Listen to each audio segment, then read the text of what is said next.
இனிய தமிழ் உறவுகளுக்கு இனிய காலை வணக்கம். ஹாய் எஸ்பிஓ ஃபேமிலிஸ், எல்லோரும் எப்படி இருக்கீங்க? கண்டிப்பாக நல்லா இருப்பீங்கன்னு நம்புகிறேன். நம்ம இன்றைக்கி இந்த வீடியோவில் எதை பற்றி பார்க்க போகிறோன்னா, எஸ்பிஓவில் சார் நேற்று கொடுத்த அப்டேட்டை பற்றி தான் பார்க்க போகிறோம் டீட்டெயிலாக. ஸோ அதுக்கு முன்னாடி நீங்கள் இப்போ தான் நம்ம சேனலை ஃபஸ்ட் டைம் பார்க்குறீங்கன்னா மறக்காமல் சப்ஸ்கிரைப் பண்ணி வச்சுக்கோங்க. அப்படியே பக்கத்தில் இருக்க ஆல் பட்டனையும் கிளிக் பண்ணி வச்சுக்கோங்க. அப்போ தான் எஸ்பிஓ அப்டேட்டு ஃப்யூச்சரில் நம்ம சேனலில் போடுற வீடியோஸ்லாம் உங்களுக்கு நோட்டிஃபிகேஷன் காட்டும். இப்போ வாங்க நம்ம வீடியோக்குள்ளே போகலாம். இந்த ஃபஸ்ட் ஒன் கூப்பன் சேல் பற்றின டீட்டெயில்ஸு. ஆல்ரெடி கூப்பன் சேல் 150 பேருக்கு கிரெடிட் ஆகிடுச்சு அமௌண்ட்டு. ஸோ மற்றவங்களுக்கெல்லாம் வர்ற மண்டேலேருந்து கிரெடிட் ஆக ஆரம்பிக்கும் பேட்ச் வைஸாக. அது எப்போக்குள்ளே முடியும்னா மேக்ஸிமம், அதாவது வர்ற மண்டேலேருந்து மேக்ஸிமம் 25 டேஸ்க்குள்ளே கண்டிப்பாக எல்லாரோட கூப்பன் சேலும் அமௌண்ட்டு ரிசீவ் ஆகிடும்னு சார் சொல்லியிருக்காங்க. இந்த செகண்ட் ஒன் ரீஃபண்ட் பற்றினது. நிறைய பேர் இன்னும் ரீஃபண்ட் உங்களுக்கு வரல அப்படின்னு சொல்லிகிட்ருக்கீங்க. கொஞ்சம் வெயிட் பண்ணுங்கள். மொத்தமாக எல்லாருக்கும் அமௌண்ட் போட முடியாது. அது லீகல் இஷ்யூஸ் வரும் அப்படின்றதுனால கொஞ்சம் கொஞ்சமாக போட்டுட்ருக்காங்க. கொஞ்சம் வெயிட் பண்ணுங்கள். யாரும் இன்ட்ரடியூசரெல்லாம் டிஸ்டர்ப் பண்ண வேண்டாம். உங்களுக்கு அமௌண்ட் கண்டிப்பாக வந்துடும். அப்படி நீங்கள் எந்த டேட்டுக்குள்ளே உங்கள் அமௌண்ட் வரணும்னு நீங்கள் தெரிஞ்சுக்கணுன்னா எஸ்பிஓ கேருக்கு போய் அந்த சூஸ் ஆப்ஷனில் ரீஃபண்ட் அப்படின்னு ஒரு ஆப்ஷன் இருக்கும்.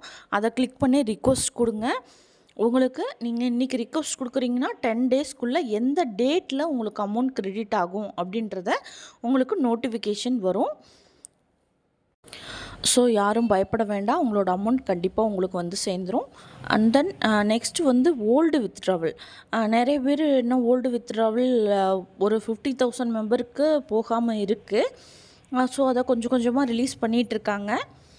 அது உங்களுக்கு எந்த டேட்டில் உங்களுக்கு அமௌண்ட் ரிசீவ் ஆகணும்னு தெரிஞ்சுக்கணுன்னா எஸ்பிஓ கேருக்கு போயிட்டு ஓல்டு வித்ட்ராவல் ரிக்வெஸ்ட் டேட் அதை கொடுங்க.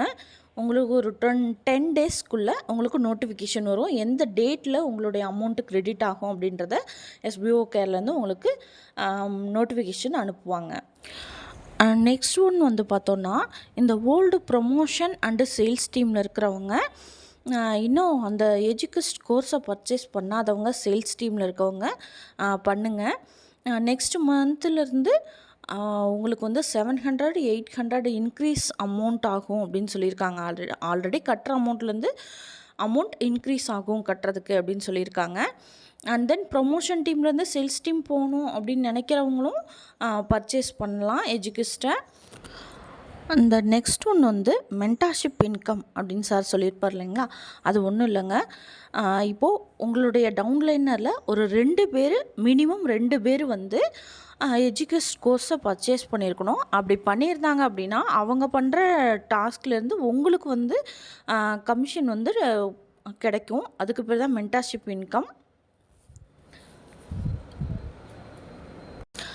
அவங்களுடைய டவுன்லைனர்ஸ் கரெக்டாக ஒர்க் பண்ணுறாங்களா, கிளாஸ் எல்லாம் அட்டன் பண்ணுறாங்களா, மந்த்லி 2 டெஸ்ட் இருக்கும் இல்லைங்களா, அந்த டெஸ்ட்டெல்லாம் கரெக்டாக ஒர்க் பண்ணுறாங்களா, அட்டன் பண்ணி கரெக்டாக எழுதுகிறாங்களான்னு நீங்கள் அவங்கள ஃபாலோ பண்ணிக்கணும். அந்த நெக்ஸ்ட் ஒன் கண்டென்ட் பப்ளிஷிங் அப்படின்னு சொல்லிட்டு ஒரு ஜாப் எக்ஸ்ட்ரா வந்திருக்கு. அது யாருக்குன்னா, ஓல்டு சேல்ஸ் டீமில் இருக்கிறவங்களுக்கும் நியூ மார்க்கெட்டிங் டீமில் ஜாயின் பண்ணியிருப்பாங்க இல்லையா, இப்போ புதுசாக அவங்களுக்கும் இந்த ஒர்க் கிடைக்கும். மந்த்லி 6,000 வரை இந்த கண்டென்ட் பப்ளிஷிங்கில் ஏர்ன் பண்ணலாம். ப்ரொமோஷன் டீமில் இருக்கிறவங்களுக்கு இந்த ஒர்க்கு வராது. இப்போது நியூவாக ஜாயினிங் கொடுக்குறீங்க இல்லையா, ஓல்டு மெம்பர்ஸாக இருக்கட்டும், இப்போ புதுசாக ஜாயின் பண்ண நியூ மெம்பர்ஸாக இருக்கட்டும், உங்களுக்கு கீழே ஜாயினிங் கொடுக்குறீங்களா, அதில் மேக்ஸிமம் ஃபேக் ஐடிஸ் கொடுக்காம பார்த்துக்கோங்க. 5,000+ ஐடிஸ் வந்திருக்கு. பட் அதில் நிறையா ஃபேக் ஐடிஸ், அதாவது ஒர்க் பண்ணாமல் நிறைய பேர் இருக்காங்க அப்படின்னு சொல்கிறாங்க. அவங்களுடைய அப்ளைனர் ஐடியும் பாதிக்கப்படுறதுக்கு வாய்ப்பு இருக்குது. அதனால் ஐடி போடும்போது அவங்கக்கிட்ட ஃபுல்லாக எக்ஸ்பிளைன் பண்ணி ஓகேவான்னு கேட்டுட்டு போடுங்க. இனிமேல் ஃப்ரீ நியூ ஜாயினிங் கிடையாது. ஒன்லி அமௌண்ட் பர்ச்சேஸ் பண்ணி, அதாவது எஜுகேஷன் கோர்ஸ் பர்ச்சேஸ் பண்ணி தான் நீங்கள் நியூ ஜாயினிங் கொடுக்க முடியும். அந்த அப்டேட்டும் வந்திருக்கு. அந்த நெக்ஸ்ட் ஒன் பார்த்தோன்னா, இந்த மல்டிபிள் பேமெண்ட், அதாவது ஒரே பேங்க் அக்கௌண்ட்லேருந்து மல்டிபிள் பேமெண்ட் பண்ணி நிறையா ஐடி மற்றவங்களுக்கு போட்டு கொடுக்குறீங்க இல்லையா அப்ளைனர்ஸ், அந்த மாதிரி இனிமேல் பண்ணாதீங்க. அப்படி பண்ணிங்கன்னா உங்களுடைய ஐடி சஸ்பெண்ட் ஆகிறதுக்கு சான்சஸ் இருக்குது. ஏன்னா ஒரே பேங்க் அக்கௌண்ட்லேருந்து நிறைய அமௌண்ட்டு பே பண்ணி நீங்கள் ஐடி போட்டு கொடுக்குறீங்க. அப்படி பண்ணாதீங்க. அவங்கவுங்களும் கம்பெனிக்கு அமௌண்ட்டு பே பண்ண வச்சு அவங்களே நீங்கள் ஐடி போட்டு கொடுங்க. அப்படி பண்ணலை, நீங்களே போடுறீங்க அப்படின்ற பட்சத்தில் உங்கள் ஐடி வந்து கண்டிப்பாக சஸ்பெண்ட் ஆகிறதுக்கு கூட வாய்ப்பு இருக்குது. அந்த நெக்ஸ்ட் ஒன் வந்து பார்த்தோன்னா, இந்த இன்ஃப்ளூயன்சர், கண்டென்ட் ரைட்டர் இவங்கெல்லாம் இருக்கீங்க இல்லையா, அவங்களாம் வந்து அந்த கண்டென்ட்டை கொஞ்சம் ஒர்த்தபுளாக போடுங்க. சும்மா வந்து இப்போ நடந்துட்டுருக்க வீடியோ அந்த மாதிரி வீடியோஸ் எல்லாம் போடுறாங்க. அந்த வீடியோஸ்லாம் வந்து இனிமேல் வந்து செக் பண்ணி பார்த்தாங்கன்னா கேன்சல் பண்ணிவிட்டு அவங்களுடைய ஐடி வந்து ஆட்டோமேட்டிக்காக மைக்ரோ டாஸ்க்கு போயிடும்னு சார் சொல்லியிருக்காங்க. அதனால் போடுற கண்டென்ட்டை ஏதாவது ஒரு கான்செப்டோ ஏதாவது ஒரு யூஸ்ஃபுல்லாக தெரிஞ்சுக்கிற மாதிரி அந்த மாதிரி ஒர்த்தபுளாக போடுங்க. அப்படி இல்லைன்னா ஆட்டோமேட்டிக்காக உங்கள் ஐடி மைக்ரோ டாஸ்க்கு போயிடும். அண்ட் தென் நெக்ஸ்ட் ஒன் வந்து பார்த்தோன்னா பிடிஓ ஆஃபீஸர் செலெக்ஷன்ஸ். இதை பற்றி சார் ஆல்ரெடி ஏற்கனவே சொல்லியிருந்தாங்க. உங்களுக்கு கீழே 15 டவுன்லைனர்ஸ் இருந்தாங்கன்னா நீங்கள் பிடிஓ ஆஃபீஸருக்கு எலிஜிபிலிட்டி ஆகிடுவீங்க. இது செலெக்ஷன் எப்போ நடக்கும்னா ஆகஸ்ட் லாஸ்ட்டுக்குள்ளே ஒரு 10 டேஸில் செலெக்ஷன் நடக்கும்னு சார் சொல்லியிருக்காங்க. ஸோ அந்த அனௌன்ஸ்மெண்ட் வரும்போது நாங்களும் வீடியோ போடுறோம். நோட்டிஃபிகேஷன் பார்த்துட்டு எலிஜிபிள் இருக்கவங்க அப்ளை பண்ணிக்கோங்க. நெக்ஸ்ட் ஒன்று வந்து பார்த்தோன்னா மைக்ரோ டாஸ்க் ஒர்க் வந்து சேஞ்ச் ஆகிறதுக்கு வாய்ப்பு இருக்குது. சேஞ்சுனா மொத்தமாக இல்லை, நீங்கள் நினைக்கிற மாதிரிலாம் சேஞ்ச் ஆகாது. இப்போ வந்து நம்ம ஒரு போஸ்ட்டு போட்டுட்ருக்கோம் இல்லையா, அதுக்கு பதிலாக வேறொரு போஸ்ட்டும் நம்மளுடைய ஓன் கண்டென்ட்டு அந்த ஹேஷ்டேக் இதெல்லாம் போட்டு நம்மளுடைய ஓன் கண்டென்ட்டு ஒரு 5 வேர்ட்ஸ் போடணும்ல, அதே மாதிரி தான் இருக்கும். ப்ளஸ் அது கூட வந்து ஒரு மொபைல் நம்பர் ஆட் பண்ணுற மாதிரி இருக்கும். ஒன்று கம்பெனி மொபைல் நம்பரும் வெப்சைட்டில் இருக்கும், அந்த நம்பரையும் நீங்கள் கொடுக்கலாம்.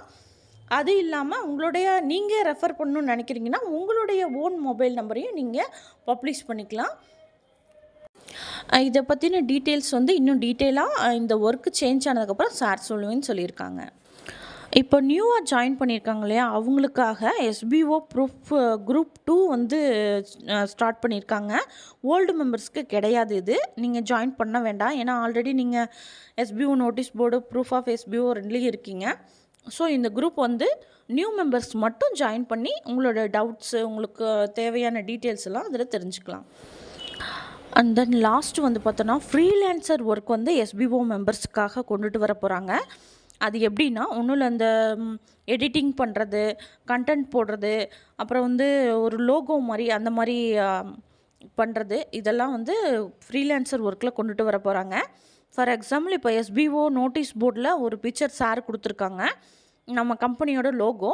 அதில் வந்து அந்த ஆர்கனைசேஷன் அப்படின்ற அந்த வேர்ட்ஸில் வந்து ஸ்பெல்லிங் தப்பாக இருக்குது. ஸோ இப்போ அதை எடுத்து அந்த ஸ்பெல்லிங்கை கரெக்டாக எடிட் பண்ணி கம்பெனிக்கு அனுப்புனா அதுதான் வந்து ஃப்ரீலான்சர் ஒர்க்கு அப்லோட் பண்ணால். ஸோ இந்த மாதிரி ஒர்க்கு தான் வரப்போகுது. இந்த எடிட்டிங் பண்ணுறது இதெல்லாம் யார் யாருக்கு தெரியுமோ அவங்களாம் தாராளமாக இந்த ஜாப்புக்கு அப்ளை பண்ணிக்கலாம். இன்னும் மோர் டீட்டெயில்ஸ் வேணும்னா எஸ்பிஓ நோட்டீஸ் போர்டில் இருக்கிற ஆடியோவை போய் கேட்டு பாருங்கள். ஏதாவது டவுட் இருந்தால் கமெண்ட் செக்ஷனில் கேளுங்க, எனக்கு தெரிஞ்சால் கண்டிப்பாக ரிப்ளை பண்ணுறேன். தேங்க்ஸ் ஃபார் வாட்சிங்.